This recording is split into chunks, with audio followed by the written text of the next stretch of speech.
मित्रांनो, भाग क्रमांक 3 मी या ठिकाणी आपल्याला देत आहे. अफजल खानाचा कोथळा बाहेर काढला जातो. अफजल खानाचा कोथळा बाहेर काढल्यानंतर त्याचं मुंडकं येसाजी कंक, नेताजी पालकर जिजामाऊलीकडे घेऊन जातात.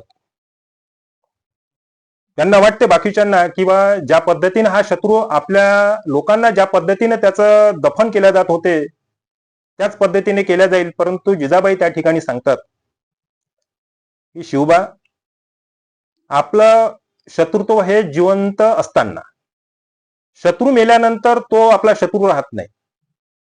आणि म्हणून त्या अफजल खानाचं जे थडगा आहेत आणि त्याचा मान सन्मानानेच त्या ठिकाणी पुरवलं पाहिजे. त्या मान सन्मानाने त्याला त्याची कबर बांधली पाहिजे.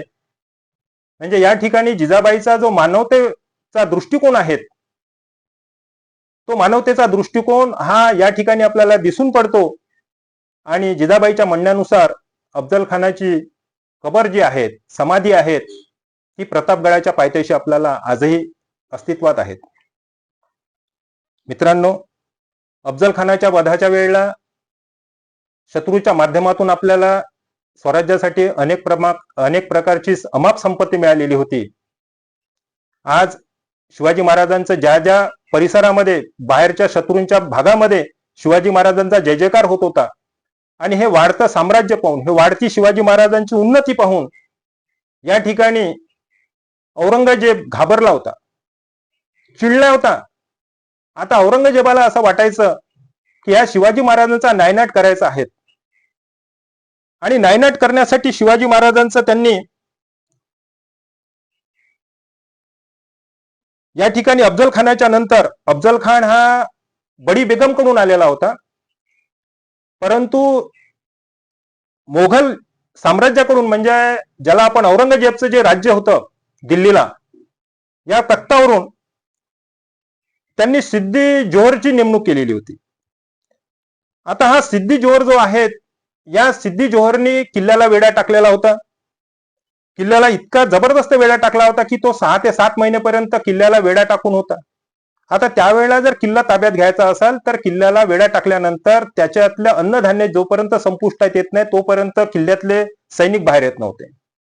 आणि म्हणून सरळ सरळ किल्ला जर जिंकायचा येत नव्हता, अशा वेळेला वेढा टाकल्यानंतर काही महिन्याच्या नंतर तो किल्ला आपल्या ताब्यात येईल हे शत्रूला वाटायचं. आता त्यामधून जर सुटका करायची आहेत तर अनेक प्रकारचे भुयारी मार्ग असतात त्या किल्ल्याला. आता त्या किल्ल्यावरून शिवाजी महाराजांना दुसऱ्या किल्ल्यावर निघायचं आहे. अशा वेळेला आता त्याची शिवाजी महाराजांची दुसऱ्या किल्ल्यापर्यंत आणण्यासाठी जबाबदारी ही मावळ्यांनी घेतलेली होती. तो वेढा तोडण्यासाठी अनेक प्रकारचं आपण पाहिलेलं होतं त्या ठिकाणी की अनेक प्रकारचे मावळे तुटून पडले, परंतु ते यशस्वी झालेले नव्हते. शेवटी जिजाबाईंनी सुद्धा सांगितलेले होते की तुमच्याच्यानी वेढा जर शत्रूचा सोडता येत नसेल तर मला तलवार हाती घ्यावं लागल. आणि अशा परिस्थितीमध्ये एक शिवा काशीद नावाचा नावी समाजाचा, जो शिवाजी महाराजांनाच हुबेहूब दिसणारा चेहरा, तो गडावर नेहमी दाड्या करायला यायचा आणि शिवाजी महाराजांचा वेश धारण करून कधी कधी तो जणू काही शिवाजी महाराज दिसतो असा दिसायचा. आता शिवाजी महाराजांनी त्याला बोलावलं आणि त्याला विचारलं की तू शिवाजी महाराज खरंच बनणार काय, तू माझा वेश धारण करणार काय. त्यांनी म्हटलं की माझ्या नशिबामध्ये जर तुमचा वेश धारण काय, अजून मला काय पुण्य लाभणार आहे. आणि त्या शिवा काशीदनी शिवाजी महाराजांचा टोप, शिवाजी महाराजांचे कपडे अंगावर परिधान केले. शिवाजी महाराजांना निष्ठायचं होतं त्या गडावरून. परिस्थिती बघा, 2 पालख्या तयार करण्यात आल्या, एक शिवाजी महाराजांची आणि दुसरी शिवा काशीदची.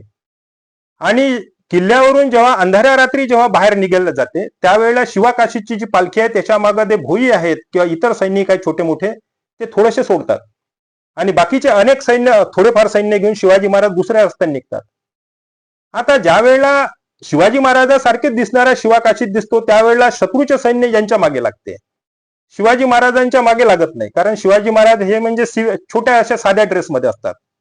परिस्थिती अशी असते की जेव्हा शिवाकाशी शत्रूच्या हाती लागतो तेव्हा खरी ओळख शिवाकाशीची माहिती होती की हा शिवाजी नसून हा खुपिया आहेत. आणि तोपर्यंत शिवाजी महाराज हे कुठे सामोरपर्यंत निघून गेलेले असतात. बाजीप्रभू देशपांडे त्यांच्या सोबत असतात, काही निवडक सैनिक असते. आणि आपल्याला माहिती असेल घोडखिंड नावाचा आपण प्रकार ऐकलेला असेल. बाजीप्रभू देशपांडे म्हणतात की महाराज आपण लाखाचे पोशिंदे आहात, आपण समोर निघून जा, या घोडखिंडीवर मी या शत्रूचं सैन्य अटकून ठेवतो, मी यांच्याशी युद्ध खेळतो. शिवाजी महाराज म्हणतात नाही रे बाजी, मी तुला एकट्याला टाकून माझे मावळे टाकून मी निघू शकत नाही. बाजीप्रभू आपली शपथ देतात आणि महाराजांना म्हणतात की महाराज माझ्यावर विश्वास नाही का तुम्हाला, मी यांना इथे अटकून तुम्ही तोपर्यंत समोरच्या गडावर निघा आणि मला तोफ आवाज द्या, मी तोफेचा आवाज ऐकल्यानंतर मी या शत्रूला नंतर मग सोडतो. आणि एकमेकांची गळाभेट घेतल्यानंतर शिवाजी महाराज समोर निघतात.